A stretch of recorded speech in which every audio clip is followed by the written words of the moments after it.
Desperate efforts to leave Ukraine by rail, road, or even on foot. I'm scared for my life, for my kids. I'm scared for my country. For those who make it out, relief. We have hope. Everything will be okay. But millions are staying behind. I look at people of Kyiv and I believe they will not surrender. They face Russian attacks and family separation to go fight. I don't want to let him go. From the West, new measures. We will be imposing sanctions on President Putin and his fellow architects of this barbaric war. I do think that going after their money is really one of the only things that would actually make them feel something. Can it work? This is The National.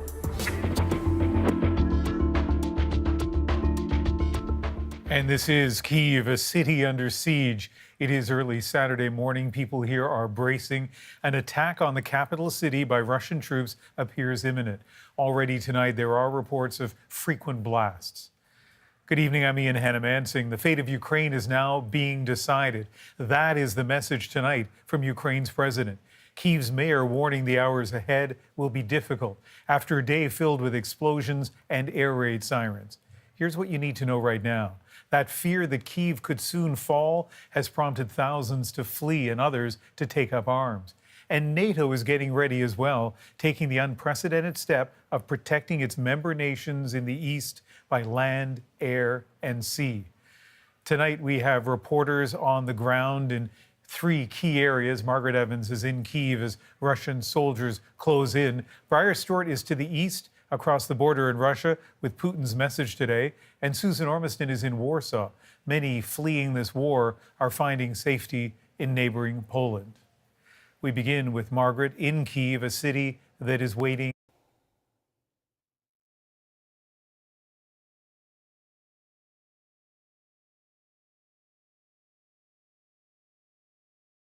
Ian, in a late-night tweet, the Ukrainian President Vladimir Zelensky warned his people that he expects Russian troops to storm Kyiv tonight.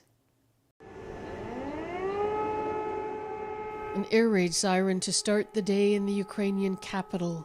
But aside from it and the sound of the occasional artillery shell, the streets of Kyiv were wrapped in silence. The surest sign yet that Russian forces are closing in on the city. The streets here are more quiet than we've actually seen them over the past 2 weeks. So quiet you could almost hear a pin drop. When you do see people out on the streets or a car going by, they're usually trying to leave town.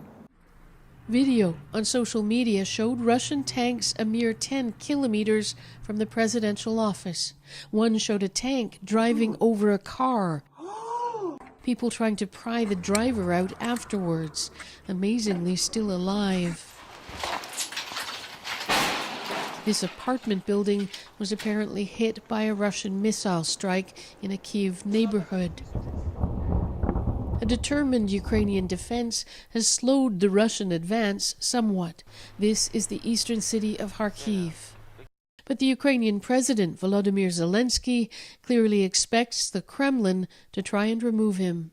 He posted a video flanked by his top officials, the message clear: he's still here. The Prime Minister is here, he says, the spokesman is here, the President is here. That's how it will be. Glory to Ukraine. The government is offering arms to anyone who wants to help the army fight.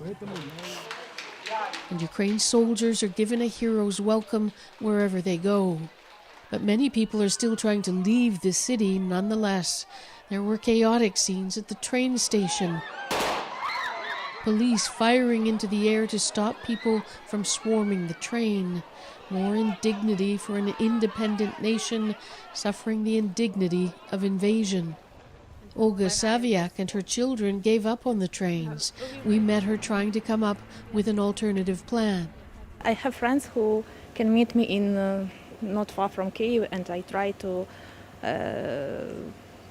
get taxi there, but not successful. No one's answering. No one, yes. So what will you do? I have no idea. She's not alone.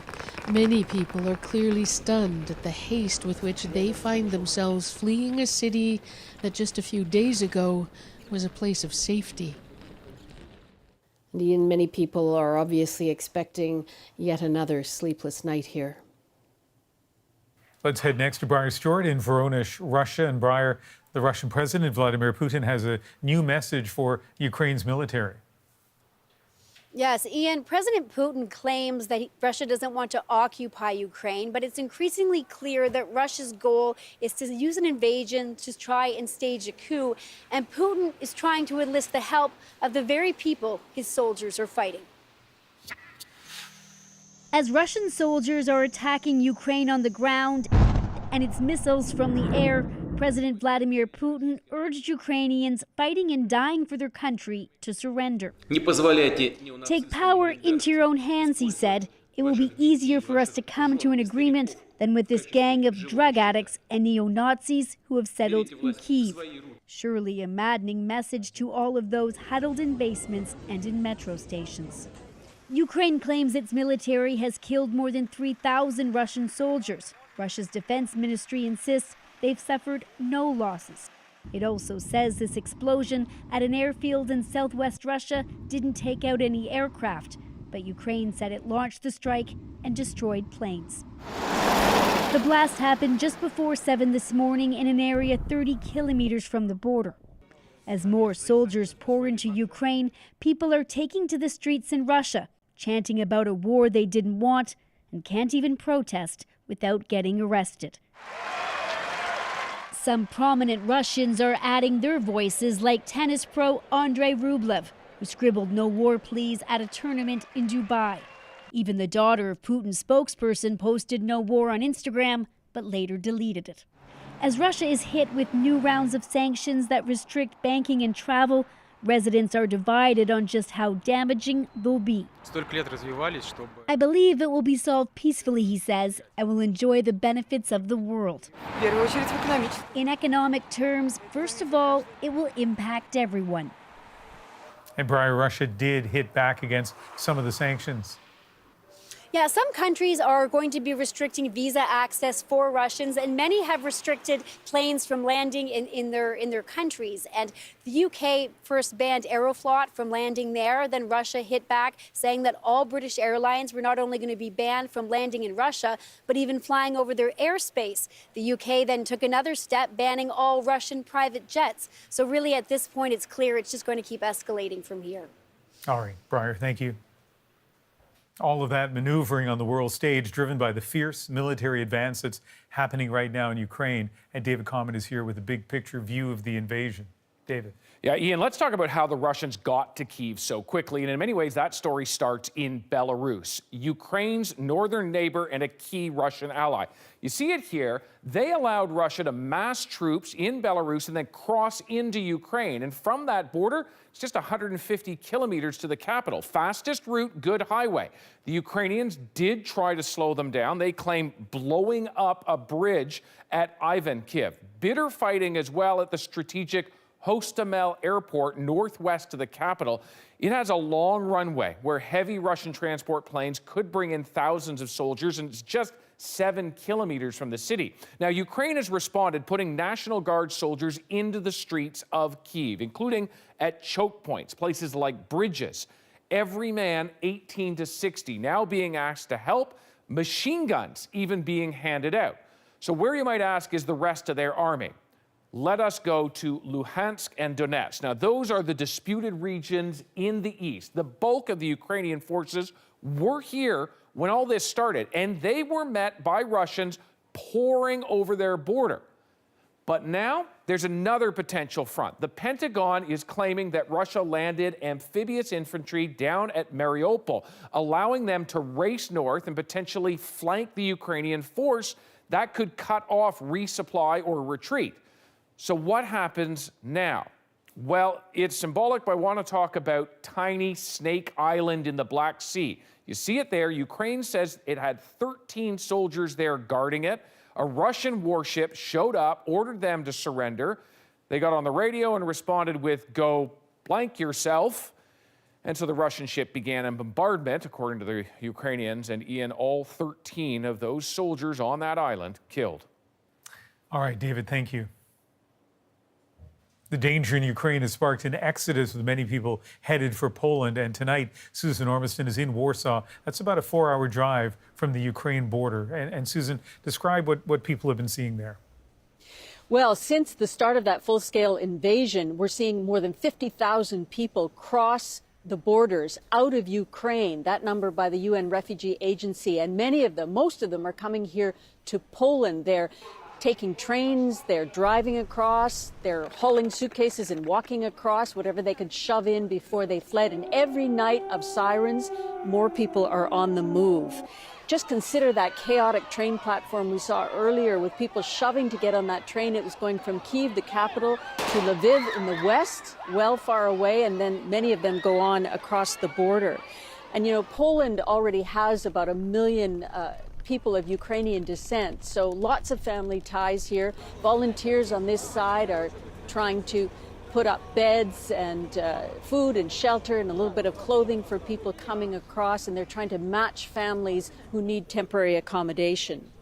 And Susan, tell us briefly about the impact on some of the other countries in the area. Well, you've got all these countries surrounding Ukraine, you know, Hungary, Romania, Slovakia. They're seeing an increase too at their borders. They were members of the Russian-led Warsaw Pact years and years ago, and now they're all in NATO. So people are going there. But complicating every decision for every family is a decree by the Ukrainian government that men age 18 to 60 have to stay in the country to potentially fight. So women and children are coming across a lot on their own. However, some men are not keen about this conscription, and they are leading their families out anyway.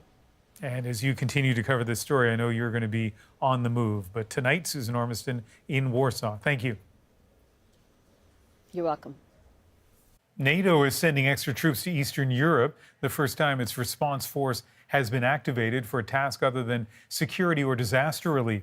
And this as allies make a coordinated effort to deter Putin with sanctions. But as Katie Simpson explains, it may not be enough. Hi, everyone. The West is taking aim at Vladimir Putin's personal finances, following the lead of the European Union. The United States will join them in sanctioning President Putin and Foreign Minister Lavrov and members of the Russian National Security Team. But since not much is known about Putin's fortune, this move appears to be mostly symbolic. It sends a clear message about the strength of the opposition to the actions by President Putin. Welcome to this meeting. The coordinated announcement came after an emergency meeting of NATO leaders. They agreed to send thousands of troops from NATO's response team to Eastern Europe.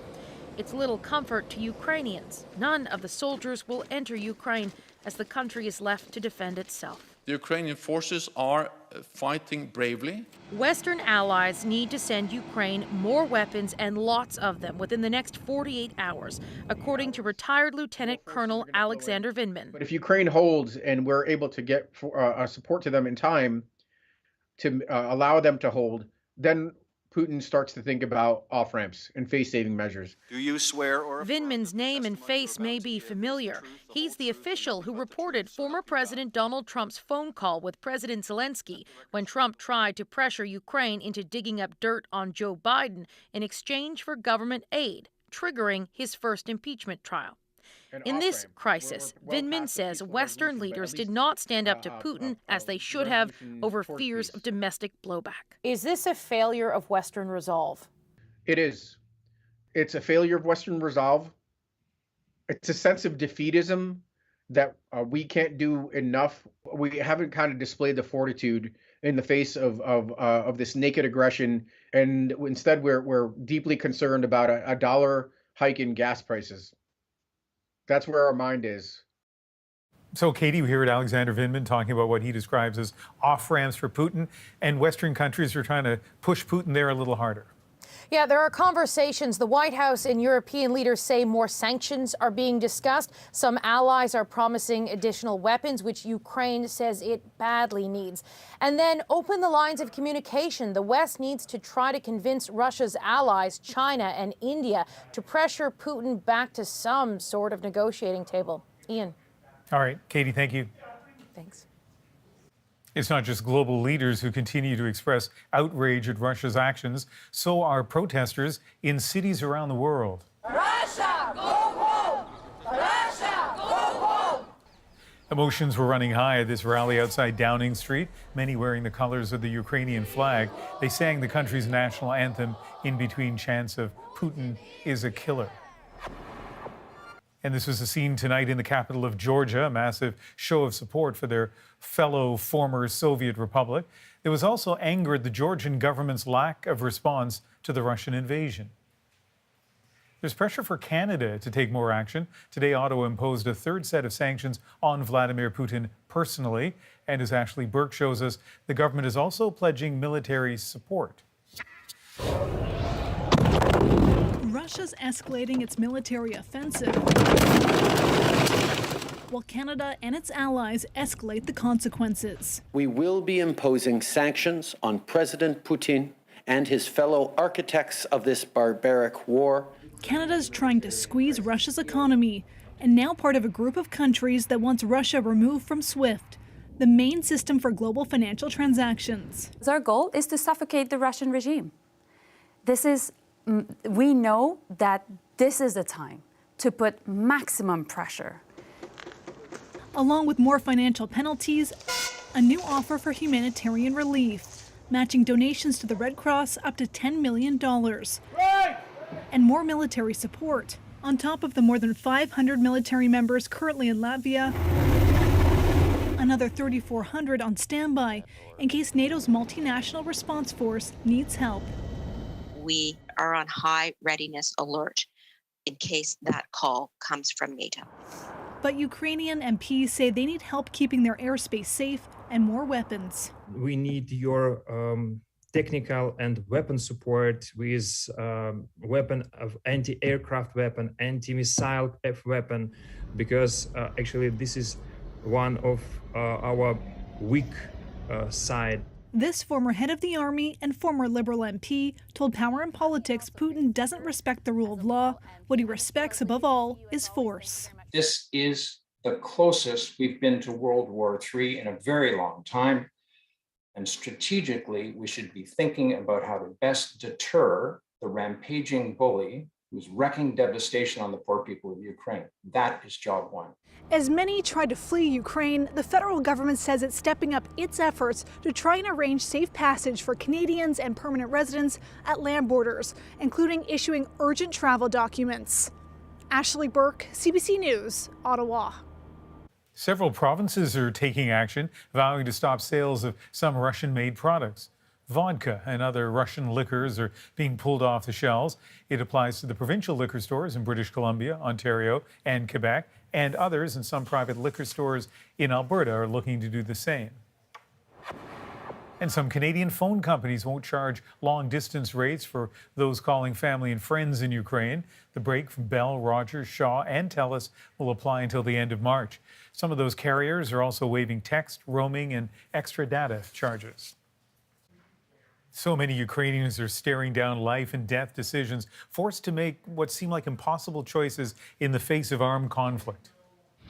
It's very difficult when you live your lives, when you go to work, when you raise children, and one day, one morning, you wake up because you have to go to some shelter. Up next, how the invasion has turned their lives upside down. Plus, Ukrainian forces are facing an uphill battle in the conflict. Russians enjoy a vast technological advantage. Coming up, a look at Ukraine's military strength and why it's calling on citizens to arm themselves. And a little later. It's not just the war on the ground, we're also talking about informational warfare. The fight against propaganda and the spread of disinformation. We're back in 2.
As Russian forces bear down on Ukraine's capital, residents face two stark choices: stay or go.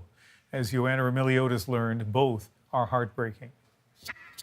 I think that I still don't realize, that it is all happening. Zoya Chechulina and her family in Kyiv are locked in a war of nerves. I am panicking. My husband is ex-military. He retired from army, but he can be also now taken back to the army. My kids have many questions. They are mentally and psychologically exhausted.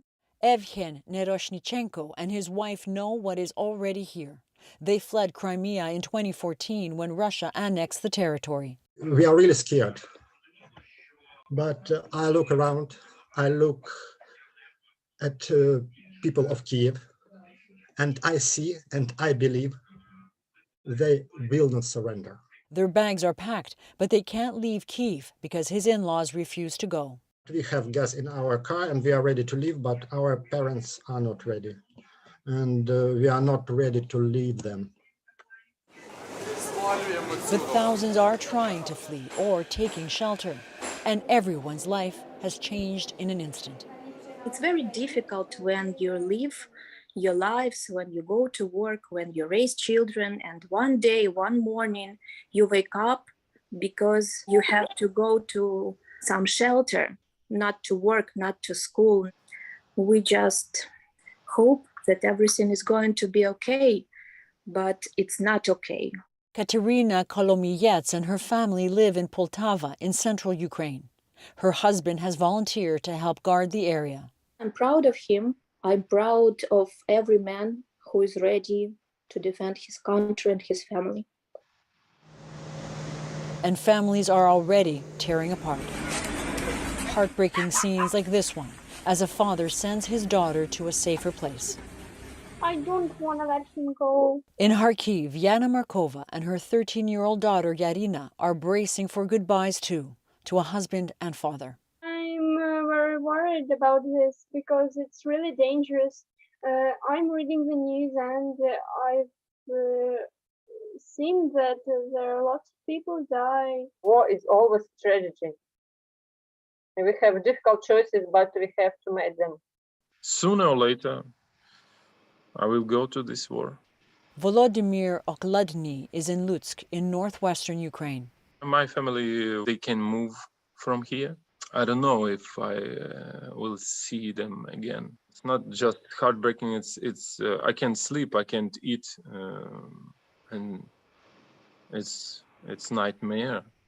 He can't bear to tell his children. No. I don't want to talk about with my children. Not yet, he says, even as the war is on everyone's doorstep. Ioana Remiliotis, CBC News, Toronto. Among the people who have fled Kyiv as the Russian army approached is Yulia Kabinets, who joins us now from Rivne in northwest Ukraine. And Yulia, first of all, why did you make the decision earlier today that it was time to leave the capital? Well, I've decided to leave the capital because I can't fight. So I've decided that my weapon is words, which I'm doing right now as well. And I'm trying to do some communication work to help Ukraine and to help us get through this and talk to the world what we're experiencing now. You must be thinking tonight about your family and your friends, many of whom are still in Kyiv. And so tell me about that. I'm really worried about them, to be honest. And today when I was in Kyiv in the morning, we had to go to shelter twice. And I know that now it is dangerous in Kyiv right now. However, I really believe in our army. I really believe in territorial defense and in our people. And I hope that all of my friends will be staying safe in shelters, or those who are fighting, they will be fighting. And we will win for sure because it's our land. I think there are a lot of Canadians who have connections to Ukraine. And even if they don't, a lot of people are following what's happening in your country very closely. What is your message for us in Canada tonight? I think we just really need your support. We need you to talk about us as much as you can to your friends, your relatives, to your colleagues on every single occasion. We need you to demand from your government to put severe sanctions on Russia, because we are fighting, but it is very difficult and there are many deaths already, including civilians' deaths. And this is not how it should be. And so that's why I'm just asking the whole world to help us, because I'm sure we will stand and we will resist, but in what cost? And it is really, really difficult for us right now, and it is a threat for the whole democratic world. We have just a few seconds left, Yulia, but one last question. Where you are now, Rivne in northwest Ukraine, are you safe tonight? I think I am, but we are still keeping someone who will be awake in order just to take us to the shelter if it's needed. Yeah. Yulia Kabinets, thank you very much for speaking with us tonight. Thank you. Canada is among a growing number of countries imposing sanctions on Russia and on Vladimir Putin personally, but how will that work? All of that money is not kept in his name. He keeps that money in the name of oligarch trustees. Coming up, the hunt to crack down on Putin's vast wealth.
please, no more war.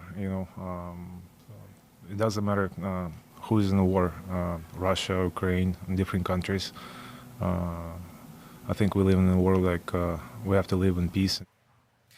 A direct appeal today from Russian NHL superstar Alexander Ovechkin. The captain of the Washington Capitals has long been a vocal supporter of Vladimir Putin. When asked if he still supports him, Ovechkin said Putin is his president, but he still hopes this conflict ends soon. And Russia is facing blowback from other major sports over its actions in Ukraine. Formula One has canceled September's Russian Grand Prix in Sochi, and Russia will no longer host the biggest match in European men's soccer, the Champions League final. The event has been moved from St. Petersburg to Paris. While the Western world aims to make Vladimir Putin and Russia's leadership pay a price for the attack on Ukraine, there is a debate over who to target and how hard to hit them. Terrence McKenna shows us what's been done to follow the money. Today, Canada, the United States, and the European Union announced that Vladimir Putin will face personal sanctions. But how will they do that? Last year, the Russian anti-corruption crusader Alexei Navalny released this documentary showing a massive palace on the Black Sea that is obviously being built for Mr. Putin. The property includes extensive gardens and vineyards, and even a private indoor hockey arena that is being installed below a helicopter pad. Putin insisted that the palace did not belong to him. But the documentary traced how the money to build it came from many close Putin friends and associates who have become wildly rich in recent years. Bill Browder is probably the #1 international campaigner for sanctions against Russia. He ran an investment fund there until his lawyer was murdered and he was driven out of the country by Vladimir Putin. Vladimir Putin is a very rich man. I estimate that he's worth north of $200 billion. Most of that money was stolen from the state, but all of that money is not kept in his name. He keeps that money in the name of oligarch trustees. Earlier this week, Putin convened his National Security Council in a strange, socially distanced meeting to discuss his military plans. From his prison cell, Alexei Navalny tweeted that our Anti-Corruption Foundation has done investigations into the corruption of every single one of them. Navalny put out a list of 35 top Russian bureaucrats and oligarchs who should be targeted by sanctions. Less than half have been targeted so far. Among the Putin cronies on sanction lists are his longtime friend and judo sparring partner Arkady Rotenberg, who has become a billionaire with lucrative contracts handed to him by the Russian leader. Arkady and his brother Boris Rotenberg were the first two oligarchs on the personal sanctions list announced this week in the United Kingdom. Not on that list so far are people like Leonid Fendun, vice president of the giant Russian oil company Lukoil. He owns the Moscow Spartak soccer team, and his son owns a string of luxury hotels and mansions in the United Kingdom. There are dozens of billionaire Russian oligarchs who have mansions in the UK, along with villas and giant yachts in the south of France. In London, American lawyer Jameson Firestone is helping the Navalny Foundation target those individuals. You take the money that they have in Western banks, you take the assets that they've bought all over the world, you take their villas, you take their yachts, you take absolutely everything that's in our jurisdictions, and you keep them from coming here. And that's how and that can be done through sanctions. Bill Browder says President Biden has to target the top 50 Russian oligarchs. It would make it impossible for those oligarchs to conduct any kind of business around the world because no organization wants to be in violation of U.S. Treasury sanctions. There is a debate about whether sanctions should be extended not just to the Russian oligarchs, but to their children who have properties and yachts in the West. Should that even extend to the children of prominent Russian officials like Foreign Minister Sergei Lavrov and presidential spokesman Dmitry Peskov, who reside in Western countries? Anne Applebaum has written many books about Russia. All of them have stolen money from their country and spent it abroad. And so, yes, I do think that going after their money, their property, their families. Many of them have their wealth stored under the names of families, either spouses or cousins or other relatives, is really one of the only things that we can do that would actually make them feel something. Then there is the whole other debate about what Russian sanctions can achieve, whether they work at all. There is a general consensus that they have not worked well in the past, mostly because they were not strong enough. Russian-born American journalist Masha Gassin argues that sanctions are very important, but that they will never alter Vladimir Putin's course of action. It is wrong to be implicated in the bloodshed and the violence that, and the violation of international law that Putin is perpetrating. It is wrong to be funding it in any way. It's a moral question. It is not a question of affecting Putin's behavior. Putin's behavior is not going to be affected by sanctions one way or the other. We have learned this, and we should face up to having learned this. Then there is the debate over what is called the mother of all sanctions. If the U.S. government and the U.S. Federal Reserve levied sanctions against the Central Bank of Russia and Russia's $638 billion worth of gold and cash reserves around the world. Such a move would likely cause the collapse of the Russian banking system, but the fallout might spread to Europe and elsewhere as well. Daniel Fried served as a U.S. ambassador and embargo coordinator at the State Department. If it looks like World War II, if what we're seeing is massive death and destruction, the Biden administration will want to reach for the biggest club it's got. There are risks.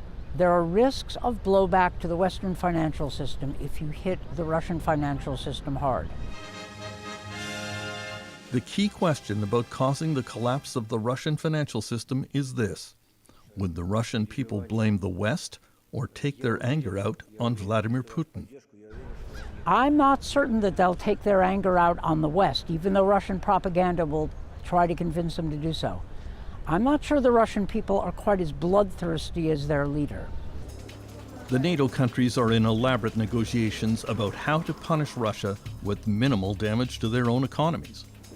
Today, the U.S. took its first symbolic step to target the sons of two of Putin's closest advisors, the first move to include families. Terence McKenna, CBC News, Toronto. Ukraine is fighting a tough fight against an overwhelming Russian force, and they're resorting to whatever means they can. The normal, ordinary people, sometimes never been in the army, staying in line now to join us. Coming up, a look at the uphill battle their forces face. Plus, we are at war against a professional propaganda machine. The struggle against disinformation coming out of Russia.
Welcome back. We'll return to our continuing coverage of the attack on Ukraine in a moment.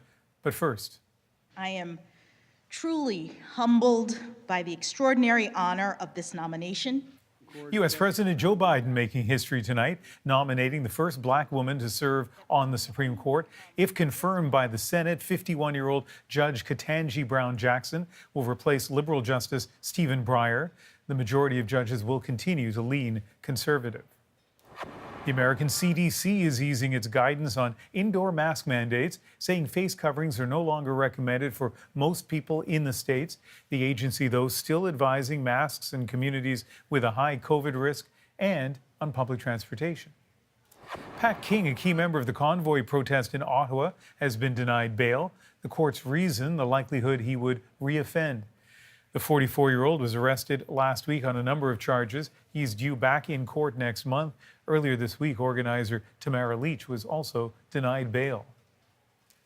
A clarification on a story we brought you last Wednesday, how Windsor police had thwarted an attempted blockade at the Ambassador Bridge. In our report, we erroneously used images from the recent reopening of the Ambassador Bridge that included images of the trucking company Titanium Trucking Services. Titanium advised us of this error and have indicated that they are not and have never been involved in the protests or blockades. We apologize for the error. Now back to Ukraine. This is Kyiv. It is now Saturday, and those who did not flee are being warned to be ready for an all-out assault. Ukraine's president says he believes Russian troops could storm the city in a matter of hours. The speed of Russia's advance toward the capital has been stunning, but not entirely unexpected. When it comes to military might, Russia is far superior. Jonathan Gatehouse shows us the extent of their advantage and the extreme measures Ukraine is taking to try to fight back. The battle for Ukraine was never going to be a fair fight. Russians enjoy a vast technological advantage, both in terms of quality, in terms of training time, which gives you experience on the various machines of war, and in terms of numbers.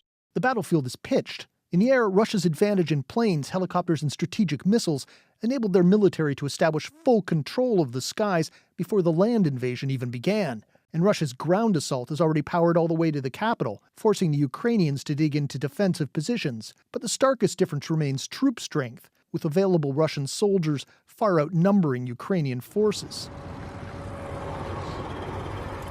Which explains why the Ukrainian military is now handing out weapons to anyone willing to fight. This is the short Kalashnikov. And even the country's former president is taking up arms.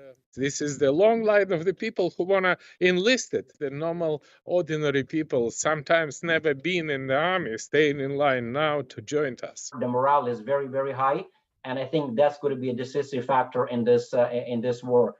Ihor Kozak spent a decade as an officer in the Canadian Armed Forces and has been advising the Ukrainian military and training its soldiers for the past 8 years. Rest assured that Ukrainians will go into start guerrilla warfare and fight till the end by every means possible. Today, the Ukrainian government issued a plea for homemade weapons, and social media lit up with recipes for Molotov cocktails, a long-ago tool of Russian resistance. Whatever comes next, the future for Ukraine and its citizens appears perilous, and the task at hand steep, if not impossible. Russia is generally considered to have the world's second most powerful military after the United States. Ukraine ranks 22nd, one spot above Canada. Jonathan Gatehouse, CBC News, Toronto. Vladimir Putin isn't just fighting with military might, he's also using propaganda in the attack on Ukraine. The strategy is to create a fog of disinformation, a fog of confusion. A look at those fighting to set the record straight.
I'm Jamie Poisson. Join me for CBC's daily news podcast, Front Burner. Every weekday, Front Burner takes you deep into the stories shaping Canada and the world. Subscribe wherever you get your podcasts. Welcome back. As we track the fast-moving developments on the ground in Ukraine, we're also monitoring a critical aspect of this conflict, propaganda and disinformation. Katie Nicholson checked in with investigators working to separate fact from fiction. Ukrainians know Putin fights with more than weapons. It's not just the war on the ground, we're also talking about informational warfare. We are at war against a professional propaganda machine. That machine has been pumping out thousands of fake images and videos on social media. Like this one, posted briefly on a Russian language account, claiming Ukrainian shelling dismembered this man's leg. And it turned out that you can see in the video that the individual actually has a prosthetic leg. Giancarlo Fiorella is with Bellingcat, one of the many international fact-checking groups who are the first line of defense against disinformation, weeding out the fakes and verifying horrific attacks on civilians and hospitals. There's a longer-term goal of creating evidence, giving it weight, so that it can hopefully make its way to a courtroom at some point in the future. Then there's the straight-up propaganda. This so-called news bulletin on Telegram claims 82 Ukrainian soldiers surrendered to the Russians at Snake Island. At odds, of course, with a well-established official report that 13 border guards refused to yield to the Russians and paid for it with their lives. Now, all national heroes, says President Zelensky. The second strategy is to create a fog of disinformation, a fog of confusion. Those who study Russian propaganda say buckle up, it's just beginning. I think what we will be seeing is continuation of this play into grand narratives to foster support for the Russian actions. So I think we will see even more stories talking about Russia as a peaceful nation. And with every falsehood it spreads, it's sure to stoke the anger of Ukrainians. Katie Nicholson, CBC News, Toronto. Here's another look at Kyiv on this Saturday morning. Just hours ago, the president of Ukraine issuing a warning.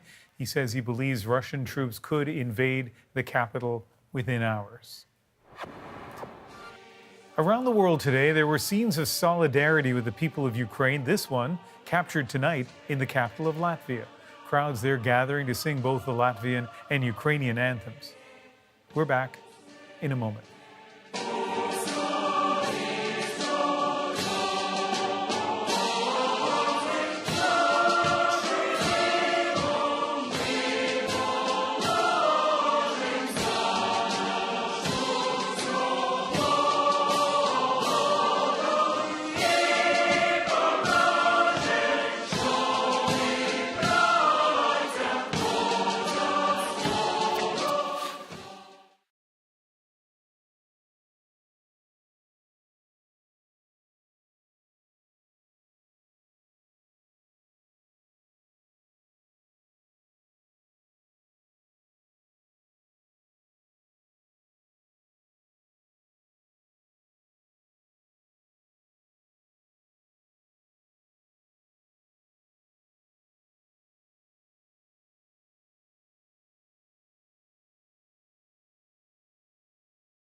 Let's take another look at the situation in Kyiv as Ukraine's capital comes under attack by Russian forces.